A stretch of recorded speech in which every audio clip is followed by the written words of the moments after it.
BNP নেত্রী খালেদা জিয়ার চিকিৎসার জন্য জাতিসংঘের হস্তক্ষেপ কামনা করে লাভ নেই বলে মন্তব্য করেছেন আওয়ামী লীগ সাধারণ সম্পাদক ও সেতুমন্ত্রী ওবায়দুল কাদের। রাজধানী বেইলি রোডে শেখ হাসিনা পার্বত্য চট্টগ্রাম ঐতিহ্য ও গবেষণা কেন্দ্রে 7 দিনব্যাপী পাহাড়ি ফল মেলার উদ্বোধন করে তিনি বলেন, খালেদা জিয়ার চিকিৎসা আইনের বিষয়।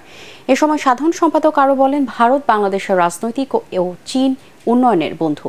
উন্নয়নের জন্য যেখানে সুবিধা পাওয়া যাবে বাংলাদেশ সেদিকেই যাবে বলে জানান ওবায়দুল কাদের।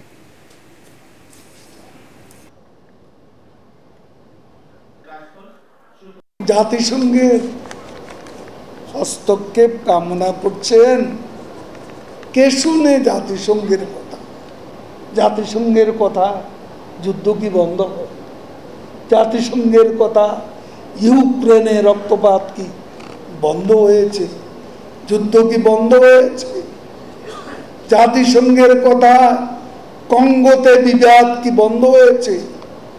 জাতিসংঘের কথা ইথিওপিয়ার কলহ কি থেমেছে? টিগ্রের বিদ্রোহ কি বন্ধ হয়েছে? ও জাতিসংঘ দেখিয়ে কোনো লাভ নেই, এটা আইনের ব্যাপার।